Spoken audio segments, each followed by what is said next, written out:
மாய வீட்டின் மர்மங்கள், the secrets of the magical family house. ஒரு பழங்கால கிராமத்தில் மாயங்களால் நிறைந்த ஒரு பெரிய மாளிகை இருந்தது. அந்த மாளிகை மாய வீடு என்று அழைக்கப்பட்டது. இந்த மாளிகையில் ஒரு குடும்பம் வாழ்ந்து வந்தது. சங்கர், ஒரு அறிவாளியான தந்தை; அருந்ததி, நல்ல மனமுடைய தாயார்; ஆதித்யா, 15 வயது சுறுசுறுப்பான மூத்த மகன்; ஆரன், 12 வயது சிறிய ஆனாலும் புத்திசாலியான மகன். இந்த மாளிகை எளிதில் புரிந்து கொள்ள முடியாத மர்மங்களால் சூழப்பட்டிருந்தது. அதன் உள்ளே ஒவ்வொரு அறைக்கும் ஒரு மர்மம் இருந்தது. அந்த வீட்டில் உள்ள புதையல் ஒரு பெரிய சாபத்தால் முடங்கியிருந்தது. கதையின் தொடக்கம் ஒரு மாலை நேரத்தில். சங்கர் தந்தை தனது பழைய மந்திர புத்தகத்தை படித்துக் கொண்டிருந்தார். ஆதித்யா அவரது அருகே வந்து கேட்டான். அப்பா, இந்த மாளிகை ஏன் இவ்வளவு வித்தியாசமாக இருக்கிறது? சங்கர் சிறிது சிரித்தார். இந்த மாளிகை ஒருபோதும் சாதாரணமாக இல்லை மகனே. இது மந்திர சக்திகளால் பாதுகாக்கப்பட்டு வருகிறது. ஆனால் அதன் மர்மங்களை புரிந்து கொள்ள நம் குடும்பம் ஒருங்கிணைந்து செயல்பட வேண்டும். ஆரன் தனது சிறியவனாக இருந்தாலும் கூர்மையான கண்களுடன் பார்த்து சொன்னான். ஆப்பா, நாம் இதை புரிந்து கொள்ள தயாராக இருக்கிறோம். அருந்ததி தாயார் கூறினாள். களே, துணிச்சலுடன் இருப்போம். இந்த மாளிகையின் மர்மங்களைச் சோதிக்க நமக்கு அன்பும் நம்பிக்கையும் தேவைப்படும். முதலாவது சோதனை, காற்றின் சோதனை. அடுத்த நாள் காலை குடும்பம் அனைவரும் மாளிகையின் உள்நுழைவில் சேர்ந்தனர். அங்கு ஒரு பழைய மணிநாடு காணப்பட்டது. அந்த மணிநாடு திடீரென காற்றில் பறந்தது. அதிலிருந்து ஓர் ஆழமான குரல் வந்தது. காற்றின் சக்தி உங்கள் உண்மையையும் திறமையையும் சோதிக்கும். ஆதித்யா பயமின்றி முன்னேறி, சோதனைக்கு தயாராக இருக்கிறேன். மணிநாடு கேள்வி கேட்கத் தொடங்கியது. உங்கள் வாழ்க்கையில் நீங்கள் ஒருபோதும் பொய் என்னும் காற்றில் பறந்தவரா?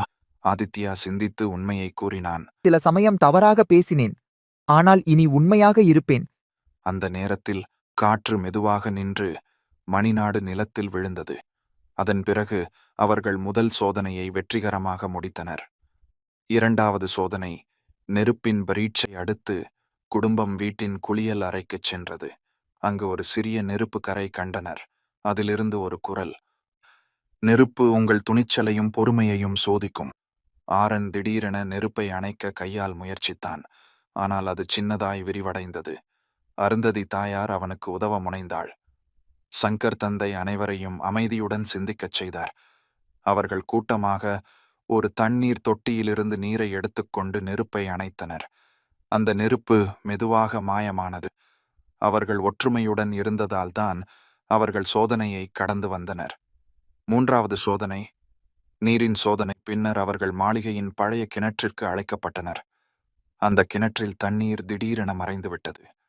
அதை பார்த்து ஆரன் பயத்தில், இந்த நீரை எப்படி மீட்டுப் போடலாம்? அதன் குரல் கேட்டது. நீரின் சக்தி உங்கள் மன உறுதியையும் கனிவையும் சோதிக்கும்.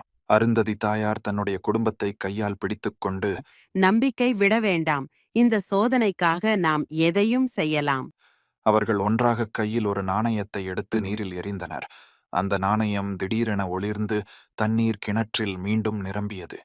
கடைசி சோதனை, நிலத்தின் வழிகாட்டல். அவர்கள் மாளிகையின் அடிக்குயில் உள்ள அறைக்குச் சென்றனர். அங்கு ஒரு பெரிய கல் காணப்பட்டது. அந்த கல் அவர்களை சோதித்தது. நிலத்தின் சக்தி உங்கள் அன்பையும் ஒற்றுமையையும் சோதிக்கும். அவர்கள் கல்லை கைகளால் தள்ள முயன்றார்கள். ஆனால் அது அசையவில்லை. அருந்ததி தாயார் அன்புடன் கூறினாள். இந்த சோதனை நம்மை ஒன்றிணைத்தல் முக்கியம். அன்பின் மூலம் நம்மால் அனைத்தையும் வெல்ல முடியும்.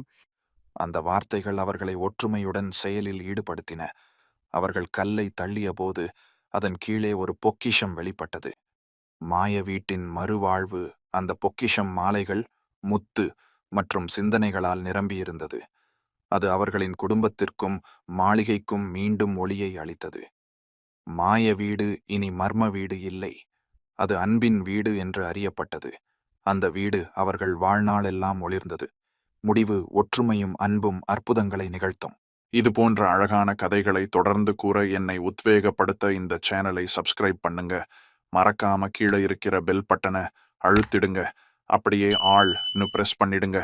நன்றி. மீண்டும் இன்னொரு நல்ல கதையுடன் உங்களை சந்திக்கும் வரை உங்களிடம் இருந்து விடை பெறுவது சுட்டிக்குட்டி ஸ்டோரிஸ்.